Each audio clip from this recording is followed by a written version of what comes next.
ئەم کاتەوە هەموو کاتێکی ژیانتان باش بینەرانی عزیز و خۆشەویستی تەلەڤیزیۆنی کۆمەڵا لەگەڵ هاوڕێیانی هاوکارم هاتوونەتەوە خزمەتتان بۆ پێشکەشکردنی گەشتی هەواڵەکانی پێشنیمەڕۆی ڕۆژی سێشەممە. سەرەتا سەرزێری گرنگترین هەواڵەکان، کۆبوونەوەی خانشینکراوانی مخابراتی کوردستان و کرماشان، ڕفاندنی چەند کچی لاو لەلایەن گەشتی ئیرشادی کرماشان، لە سێدارەدانی دوو بەندکراوی کورد لە زیندانی هەمەدان، گیان لە دەستانی هاوڵاتیەک بەهۆی هاتنی لافاو لە خۆی، دەست بەسەرکردنی چالاکێکی فەرهەنگی لە شاری بۆکان، راپۆرتی کۆڵبەر نیوز لە حوتمین ساڵی دامەزراندنی ئەو ڕێکخراوە، کۆبوونەوەی خاوەن زەمینەکانی کێوەڕەش لە ڕۆباتکەریم و گیان لە دەستانی سوختبەرێک بە تەقەی هێزەکانی ڕژیم لە قایەن.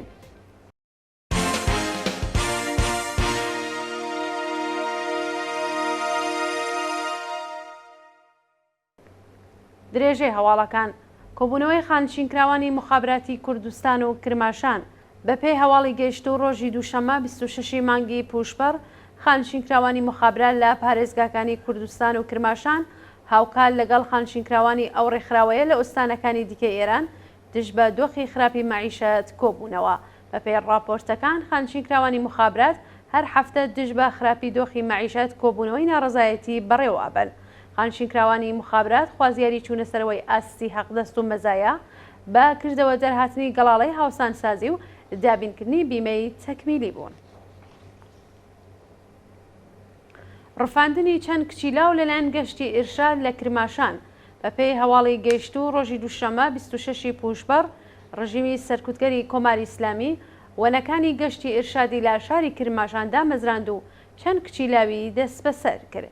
بەوتەی هاوڵاتیان لیباس شەخسیەکانی ڕژیم لە شاری کرماشان ڕۆژی دووشەممە لە بەردەم پاساژی ئەرگ دەستیان داوەتە ئەزیەت و ئازاری خەڵک و چەند کچی لاویان دەست بەسەر کردووە.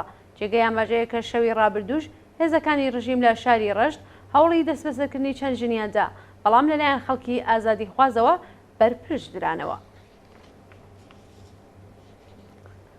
لە سێدارەدانی دوو بەندکراوی کورد لە زیندانی هەمەدان، بەیانی ڕۆژی دووشەممە 26 پوشپەر حکمی ئەدامی دوو بەندکراوی خەڵکی شاری کەنگاوەری سەر بە پارێزگای کرماشان بە ناوەکانی موحسن یاقوتی و حەمزە فەرڕوخی لە زیندانی ناوەندی هەمەدان جێبەجێکرا.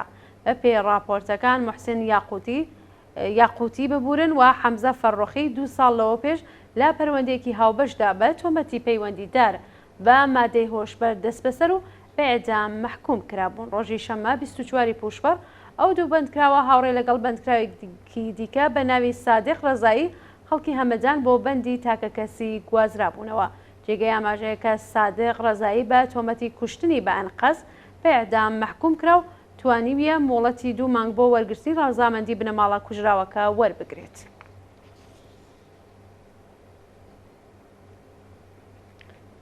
گیان لە دەستانی هاوڵاتیەک بەهۆی هاتنی لافاو لە خۆی بەهۆی بارینی بارانی بەخۆڕ لە وەستانەکانی ئازەربایجانی غەربی و ئەردەبیل لافاو هەڵسا و هاوڵاتیەک لە شاری خۆی گیانی لەدەستا.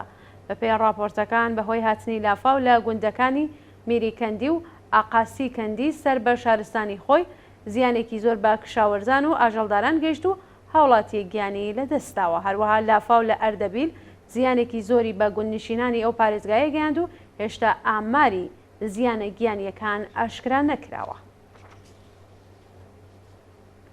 دەستبەسەرکردنی چالاکێکی فەرهەنگی لە شاری بۆکان ڕۆژی یەکشەممە 26 پوشپەر چالاکێکی هۆنەری و فەرهەنگی لە شاری بۆکان بە ناوی ڕەزا خۆشنەزەر لەلایەن هێزەکانی حکوومەتەوە دەست بەسەر کرا. بە پێی زانیاریەکان هێزەکانی ڕژیم لە کاتی دەستبەسەرکردنی ڕەزا خۆشنەزەر تونندوتیژیان نواند و ناوبراویان بە شوێنێکی نادیار گواستووەتەوە. شایانی باساکە ئەو هۆنەرمەندە گۆرانیەکی بە ناوی وەچەن خوێندبوو و هۆکاری دەستبەسەرکرانی سەبارەت بە چالاکیە هۆنەریەکانی ڕاگەیەندراوە. راپۆرتی کۆڵبەر نیوز لە حوتمین ساڵی دامەزراندنی ئەو ڕێکخراوە، بەپێی ئاماری کۆڵبەر نیوز لە ماوەی 6 ساڵی ڕابردوودا 1344 کۆڵبەر بە تەقەی هێزەکانی کۆماری ئیسلامی یان ڕووداوی سروشتی کوژرا و بریندار بوون. بەپێی و ئامارە لەو کاتەوە کۆڵبەر نیوز دەستی بەکار کردووە، واتە لە نێوان ساڵەکانی 2017 بۆ 2023 زاینی سەرجەم 1344 کۆڵبەر لە سنوورەکانی ڕۆژهەڵاتی کوردستان کوژران و بریندار بوون. لەو ڕێژەیە 341 کۆڵبەرگیانیان لەدەستاوە و 1003 کەس بریندار بوون. جێگەی ئاماژەیە کە لە کۆی گشتی ئەو ئامارە 998 کۆڵبەر واتە 74 لە سەدیان بە تەقەی ڕاستەوخۆ کوژرا و بریندار بوون. گیان لەدەستانی هاوڵاتیەکی خەڵکی هەرێمی کوردستان لەلایەن ڕژیمەوە. لە ماوەی ڕۆژانی ڕابردوودا هاوڵاتێکی خەڵکی پارێزگای هەڵەبجە بە ناوی غازی موستەفا بەهۆی تەقەی هێزەکانی سوپای پاسداران گیانی لەدەستاوە. کاناڵی کوردستان 24 ڕایگەیاندووە 5 ڕۆژ لەوە پێش غازی موستەفا لە کاتی کۆنتڕۆڵکردنی ئاگری دەوروبەری گوندەکەیان بە تەقەی هێزەکانی سوپای پاسداران کوژراوە. شایانی باسە کە گوندی ئەم هاوڵاتیە دەکەوێتە نزیک سنووری هەرێمی کوردستان و ئێران و دوای 5 ڕۆژ تەرمەکەی لە نەخۆشخانەیەکی شاری کرماشان دۆزراوەتەوە. کۆبوونەوەی خاوەن زەمینەکانی کێوەڕەش لە ڕۆباتکەریم. ڕۆژی دووشەمە 26 پوشبەر خاوەن زەمینەکانی ناوچەی کێوەڕەشی سەر بە شارستانی ڕۆباتکەریم لە ناڕزایەتی بە ناڕوونی دۆخی زەویەکانیان کۆبوونەوە. بەپێی راپۆرتەکان خاوەن زەمینەکانی کێوەڕەشی سپیدا لە شارستانی ڕۆباتکەریم لە ناڕزایەتی بە بەتاڵ نەکردنەوەی بەڵگەی ئیداری سەرچاوە سروشتیەکان لە بەردەم ئەو ڕێکخراوەیە کۆبوونەتەوە. بە وتەی ناڕازیان ئیدارەی سەرچاوە سروشتیەکان چەند مانگ لەوە پێش بڕیاری هەڵوەشاندنەوەی بەڵگەی ئەو زەمینانەی دەرکردووە کە چی ئێستا چارەنووسی زەویەکانیان ڕوون نەکراوەتەوە خەڵک لە بیلا تەکلیفیدا هێشتووەتەوە.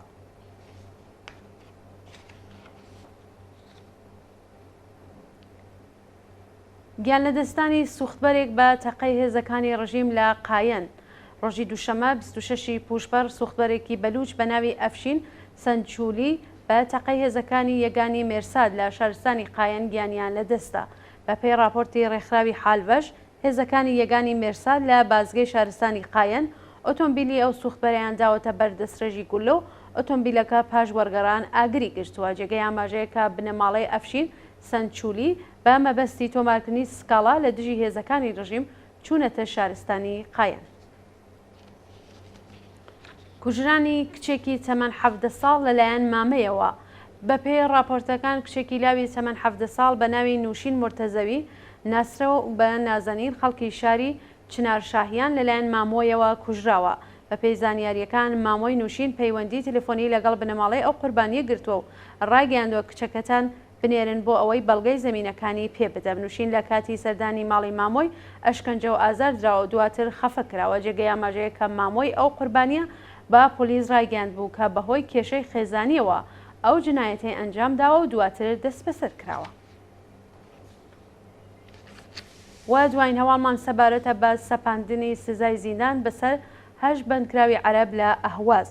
بەپێی حکمی لەقی 2 دادگای ئینقلابی ئەهواز 8 چالاکی مەدەنی عەرەبی خوزستانی بە نیو سەدە زیندان سزا دراون.